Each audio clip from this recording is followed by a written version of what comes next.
네, 안녕하세요. 반갑습니다, 여러분. 자, 이번에는요, 운동역학 과목에 대해서 이제 강의를 맡게 된 어수원이라고 합니다. 자, 여러분, 운동역학. 정말 듣기만 해도 머리가 지끈지끈하죠. 자, 운동역학 같은 경우는요, 운동역학의 개념도 정말 중요하지만, 기본적인 조그만 기초적인 산수 문제들도 굉장히 많이 좀 나오고 있어가지고, 많은 분들이 처음에 정말 출제를 하기 정말 힘들어하는, 그렇게 해서 이걸 선택하기 굉장히 어려워하는 그런 항목 중에 하나인데요. 하지만 운동역학은요, 오히려 더 쉬울 수가 있어요. 왜냐면은 이 개념만 정확하게 알면 되거든요. 그래서 이 운동역학에 대해서 한번 알아볼 건데요. 자, 운동역학은요, 지금 우리 같은 경우는 지금 7개의 가로 나눠져 있습니다. 먼저 운동역학의 개요, 운동역학은 무엇인지에 대해서 나오는 첫 번째 단원이 있고요. 두 번째는요, 운동역학의 이해, 운동역학이 어떠한 것인지에 대해서 나오고요. 세 번째는 인체역학, 인체적으로 어떠한 역학, 그런 특징을 가지고 있는지에 대해서도 알아보도록 하겠습니다. 자, 여기서 중요한 거는요, 운동학의 스포츠 적용이 굉장히 중요한데, 운동학에서 이 스포츠에 어떻게 적용을 할 수 있는지에 대해서 한번 알아볼 거고요. 자, 네 번째는 이제 운동역학의 스포츠 적용에 대해서도 알아보겠습니다. 그리고 일과 에너지에 대해서도 한번 알아볼 거고요. 마지막으로 다양한 운동 기술을 분석하는 것에 대해서 알아보도록 하겠습니다. 자, 2021년 같은 경우는 어떻게 출제가 되었을까요? 운동역학의 스포츠 적용 부문에서 40%가 넘게 출제가 되었습니다. 굉장히 많은 문제가 출제가 되었죠. 선운동의 운동학적 분석에 대한 계산식 문제가 매년 출제가 되어 있고요. 일과 일률 그리고 에너지 부분에서도 출제가 많이 되고 있습니다. 또한 보기의 그림, 표, 그래프를 보고 이론을 적용하여 답을 구하는 문제들이 출제가 되어 있기 때문에 이런 문제들에 대해서 훈련이 필요하다고 볼 수가 있겠습니다. 운동역학 굉장히 어렵지만은 여러분이 나중에 생활체육 지도자가 된다면은 운동역학을 모르고서는 운동을 절대 가르치기가 정말 어려울 거예요. 그래서 이번 기회를 통해서 운동역학에 대해서 정확하게 아시고 문제를 푸시면 좋을 것 같습니다. 그럼 1번, 자, 1장부터 한번 들어가 보도록 하겠습니다. 자, 운동역학의 정의부터 한번 들어가 볼게요. 자, 운동역학은 과연 무엇을 의미할까요? 자, 운동역학은요, 인체나 스포츠 연구 등에 작용하는 여러 가지 힘들의 효과를 분석하고 예측하는 학문 중에 하나입니다. 그리고 여러 운동 동작이나 기술의 원리와 메커니즘을 찾아내고 그것들을 응용하려는 학문 중에 하나입니다. 세 번째, 인체를 물체로 간주하고 자연과학적인 원리나 개념을 이용해서 인간의 운동을 설명하고 이해하는 학문이 바로 운동역학이라고 할 수가 있어요. 자, 근데요, 운동역학과 유사한 개념들이 두 가지가 있는데 뭔지 한번 알아볼까요? 자, 첫 번째는 운동기능학이라는 게 있어요. 그게 뭘까요? 키네지올로지라고 하거든요. 키네지올로지, 이렇게 운동기능학은요, 인체 운동의 효율성 제고를 목표로 하는 학문입니다. 그래서 조금 다른 그런 학문이라고 볼 수 있고요. 두 번째는요, 생체역학. 생체역학인데, 바이오 메카닉이라고도 설명을 합니다. 자, 생체역학이란 뭐냐? 자, 역학의 제원리가 생물체에 적용된 학문을 바로 생체역학이라고 하거든요. 자, 그래서 운동역학과 약간 유사하긴 하지만 좀 다르다는 거, 운동기능학과 생체역학 이 두 가지가 다르다는 거 여러분 꼭 기억하시고 넘어가시면 좋을 것 같습니다. 자, 여기서 조금 더 자세하게 한번 들어가 볼게요. 자, 운동역학의 연구 영역에 대해서 한번 알아보도록 하겠습니다. 자, 정역학이 있고요. 동역학이 있는데요. 정역학을 무엇을 의미할까요? 인체에 작용되는 힘들 사이에 평형된 상태를 분석, 휴식 상태나 일정한 속도의 움직임을 하는 것이 바로 정역학, 가만히 있는 거, 정역학이라고 하죠. 그럼 움직일 동력학은 무엇을 의미할까요? 인체가 움직이는 동작을 설명하고 그 원인, 관심, 운동 상태의 변화를 의미합니다. 운동학, 운동의 원인이 되는 힘, 고려하지 않고 움직임 변화를 정략적으로 기술하는 그런 역할을 합니다. 운동역학, 운동을 유발하거나 변화시키는 원인은 힘을 다루는 분야로 인체에서 작용하는 외적인 힘을 중시합니다. 예를 들면 근력, 지면 발력, 토크, 관성 모멘트, 운동량 이런 것들을 볼 수가 있겠죠. 자, 여기서 나오자 있잖아. 조금 더 자세하게 한번 알아볼게요. 자, 운동학. 자, 운동학 영어로 하면 뭘까요? 키네마틱이라고 합니다.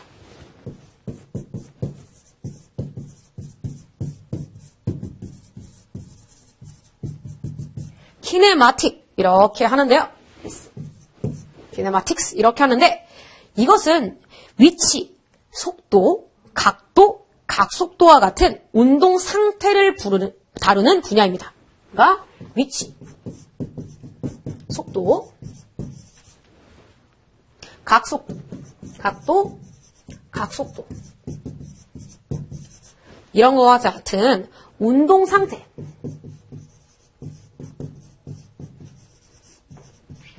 다루는 분야 이런 것들을 바로 운동학이라고 합니다. 자, 근데요. 예를 들면은 뭐가 있을까요? 운동 상태를 이렇게 다루는 분야는 뭐 예를 들면 이런 거 쓰죠. 최대 속도, 최대 속도를 계산한다던가 아니면 이동거리 측정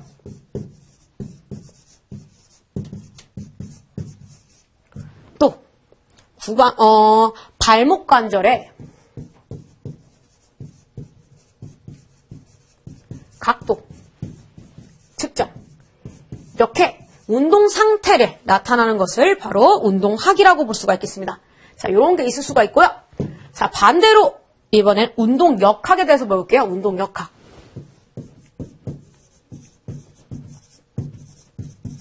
영어로 하면 뭘까요? 키네틱스입니다. 운동역학이란요. 운동학과 조금 다르게요. 힘을 다루는 분야로 힘이 들어가게 됩니다. 그래서 근력, 지면 발력, 관성 모멘트, 운동량, 충격량, 마찰력, 양력, 지면 발력 측정, 무릎 관절 모멘트, 압력의 크기, 근활성도 측정 이렇게 힘이 들어가는 분야를 말할 수가 있습니다. 그래서 근력, 지면 발력 뭐 이런 것도 있고요. 운동량, 충격량, 그리고 마찰력, 힘이 들어가는 것들이죠. 그리고 양력, 지면 발력, 뭐 압력의 크기. 자, 이렇게 힘이 들어가는 것을 바로 운동역학이라고 합니다. 자, 이 차이점에 대해서 좀 아시겠나요? 자, 운동학 같은 경우는 이제 공간이나 시간을 나타내지만 힘이 들어가지 않은 것. 운동역학은 힘을 다루는 분야. 이렇게 차이점이 있다는 거 여러분 꼭 기억하시고요. 그러면 운동역학의 목적과 내용에 대해서 한번 알아보도록 하겠습니다. 자, 운동역학의 목적입니다. 운동역학을 왜 배워야 될까요? 첫 번째, 운동기술의 향상이 되겠죠. 운동역학을 배우게 된다면. 두 번째, 안정성의 향상에 도움이 되겠죠. 세 번째, 운동용 기구의 개발. 자, 운동역학을 배우면서 기구가 개발될 수도 있습니다. 자, 네 번째, 여기 나와 있지 않지만 더 적어드릴게요. 스포츠 동작의 효율성이 극대화가 됩니다.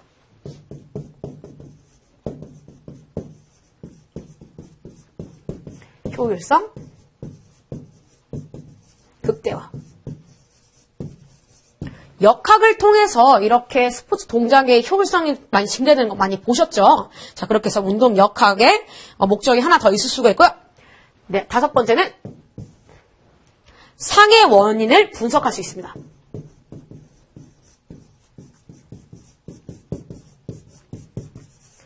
운동역학을 통해서 상해의 원인을 분석할 수 있는 그러한 효과가 있을 수 있습니다. 이렇게 해서 이 5가지 꼭 기억해 주시면 좋을 것 같습니다. 그러면 운동역학의 내용에 대해서 한번 알아볼게요. 자, 운동역학의 내용은 운동 동작의 분석을 배우겠죠. 그리고 인체를 측정하고 힘을 측정하는 것을 배웁니다. 그러면 여기는 나와 있지 않지만 운동역학의 주요 연구 영역은 뭘까요?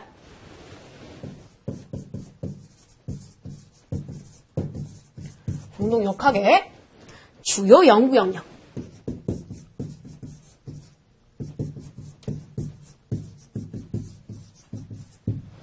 자, 첫 번째는 운동 동작. 운동 동작의 분석과 개발입니다.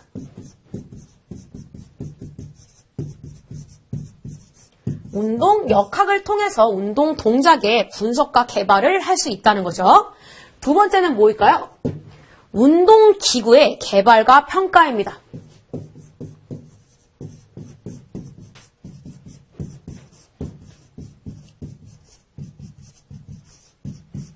자, 이렇게 주요 연구 영역을 볼 수 있고요. 세 번째는요. 측정 방법과 자료 처리 기술의 개발입니다.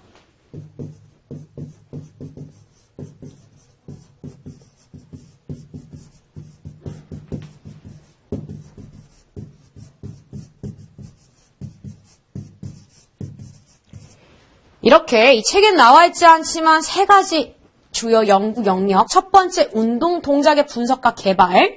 두 번째, 운동 기구의 개발과 평가. 세 번째, 특정 방법과 자료 처리 기술의 개발. 이 3가지 연구 영역이 있다는 거 꼭 기억해 주세요. 자, 그러면은 운동역학의 필요성에 대해서 한번 알아보겠습니다. 자, 운동역학의 필요성입니다. 왜 필요할까요? 운동과학자는 운동역학적 이론을 현장에 적용하여 경기력 향상에 크게 기여할 수 있습니다. 스포츠 지도자는 운동역학적 지식을 토대로 운동학습의 효과를 극대화시킬 수 있습니다.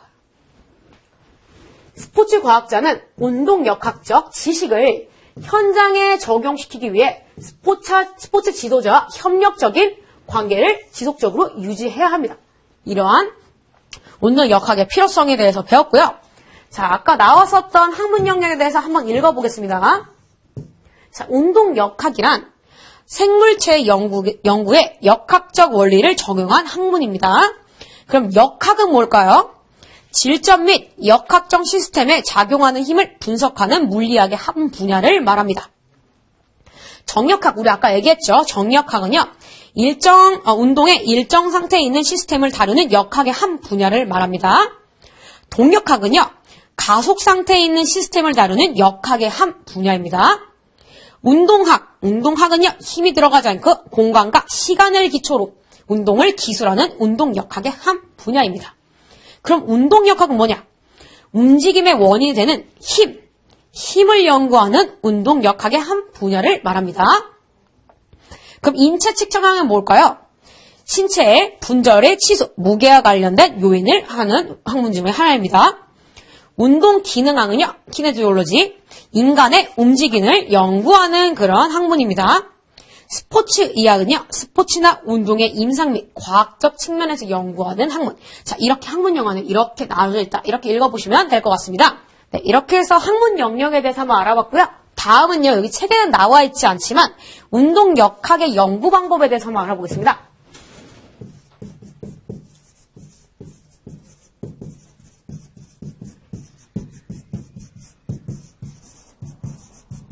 자, 운동역학의 연구 방법은요, 2가지로 나눌 수 있는데요.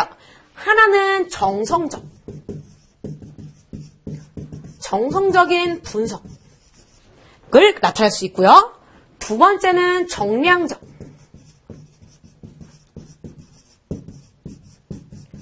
이 2가지로 나눠 쓰고 있습니다. 자, 정성적 분석이란요, 영상 장비 등을 사용하여 관찰 및 분석, 객관성의 확보 필요, 현장 적용에 용이한 그런 성질을 가지고 있어요. 그래서 영상 장비를 사용합니다.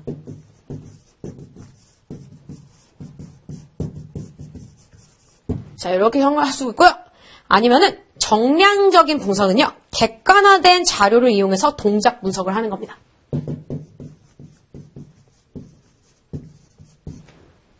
자료. 자, 그래서 정성적인 분석은 어떠한 특징이 있을까요? 바로 현장 적용에 용이할 수 있겠죠. 바로 찍어보니까. 하지만 정량적인 분석은 객관적인 자료를 이용하기 때문에 현장 적용에는 조금 한계가 있는 그러한 특성이 가지고 있습니다. 그래서 운동 역학의 연구 방법은 이 두 가지가 있다. 여기까지만 알고 가시면 좋을 것 같습니다. 자, 이렇게 해서 운동 역학에 대해서 한번 배워봤는데요. 어떤가요? 되게 어렵죠? 운동 역학의 목적과 내용, 그리고 운동학과 운동 역학의 차이점에 대해서 알고 넘어가시면 좋을 것 같습니다. 그럼 바로 2장 운동 역학의 이해에 대해서 한번 배워볼 건데요. 한번 읽어보시겠습니다.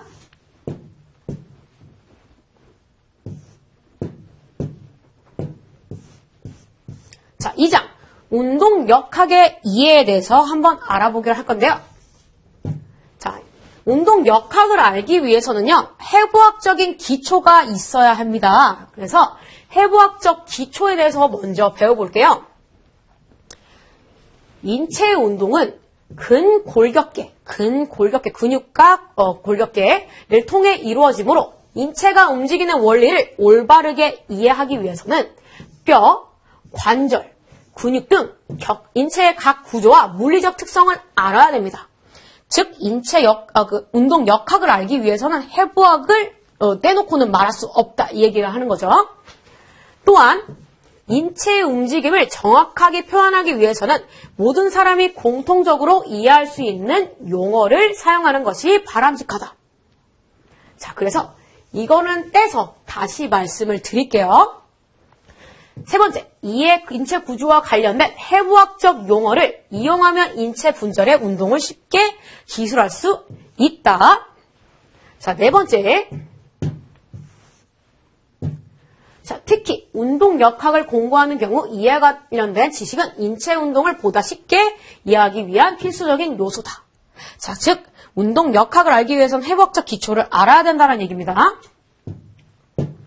자, 여기서 한번 알아보겠습니다. 자, 인체 해부학을 먼저 설명하기 위해서는 공통된 이 자세가 있습니다. 바로 해부학적 자세. 네. 아나토미컬 포지션이라고 해서 해부학적 자세를 얘기하는데, 이렇게 곧게 선 상태에서 손바닥이 앞을 가리키는 것, 이것을 바로 해부학적 자세라고 합니다. 몸을 곧게 세운 상태에서 관찰자를 향해 선후 손바닥이 전방을 향하여 펴고 양팔의 동체 측면으로 늘어뜨린 자세, 이렇게 나온 자세를 바로 해부학적 자세라고 하죠. 자, 여기서 해부학적 면이 있습니다. 면을 한번 알아볼게요. 자, 기본면.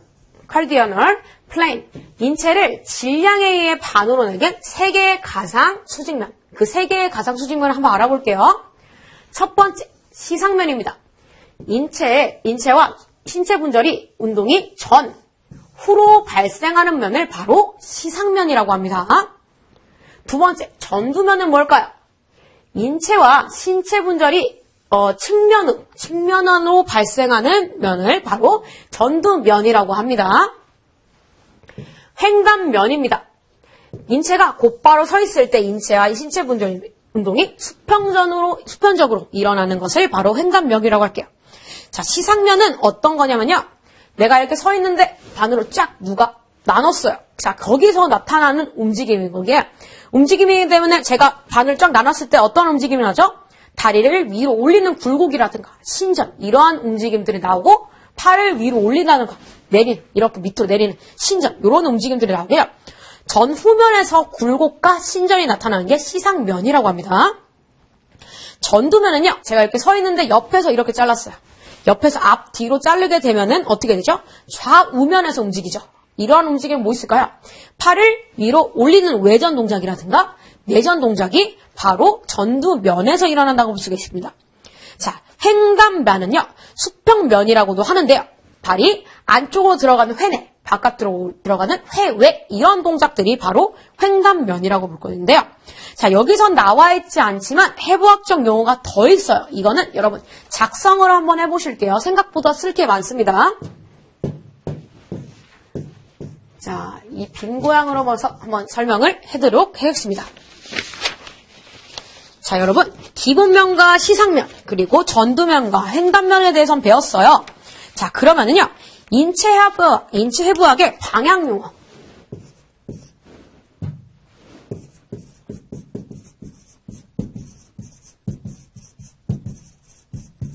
방향. 용어. 방향을 나타내는 용어에 대해서 한번 배워보도록 하겠습니다. 자, 1번. 자, 상. 우리 위쪽에 있는 거 있죠? 위쪽에 있는 걸 뭐라고 할까요? 바로 superior이라고 합니다. superior. superior이 바로 상. 자, 이렇게 해서 상을 알아보는 게는 superior이고요. 두 번째, 하는 뭘까요? 밑에 있는 거 inferior이라고 합니다.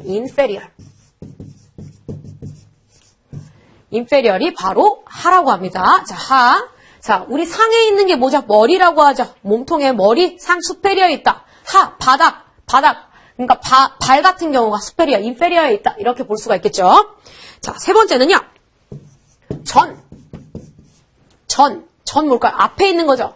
앞에 있는 거를 anterior이라고 합니다. anterior. 앞을 용어하는 게 바로 anterior이라고 하고요. 그러면은 후를 얘기하는 건 뭘까요? 후. posterior입니다. 자, 우리가 삼각근을 얘기해서 할게요. 삼각근, 전면 삼각근을 그러면은 전면, anterior deltoid라고 얘기하고 후면 삼각근 뒤에 있는 거는 posterior deltoid라고 얘기하는 것처럼 anterior, posterior 이런 게 있다 보시면 될 것 같아요. 상, 하, 전, 후에 관한 단어를 배웠습니다. 다음은 뭐가 있을까요? 내측이 있습니다. 내측. 메디얼이라고 하죠. 자, 예를 들어서 설명해 볼게요. 자, 지금 우리 쇄골 같은 경우 있죠. 쇄골 같은 경우는 어디에 있을까요? 인체 내측에 있겠죠. 그래서 메디얼이라고 하고요. 또 예를 들어서 설명을 해보면 어떨까요? 흉골, 스털넘 같은 경우는 우리 몸쪽에 내측에 있겠죠. 그래서 메디얼이라고 볼 수가 있겠습니다. 자, 그러면은 외측은 무엇을 의미할까요? 외측은요, 영어로 라테럴이라고 합니다. 라테럴이라고 해서 외측은 라테럴. 이렇게 외우시면 될 것 같아요. 자, 이렇게 해서 내측과 외측에 관한 이 단어를 배웠습니다. 다음은요, 발바닥에 대한 이 용어를 배울 건데요. 자, 플란타, 저측. 우리가 발바닥을 밑으로 내릴 때, 그거를 바로 플란타라고 합니다.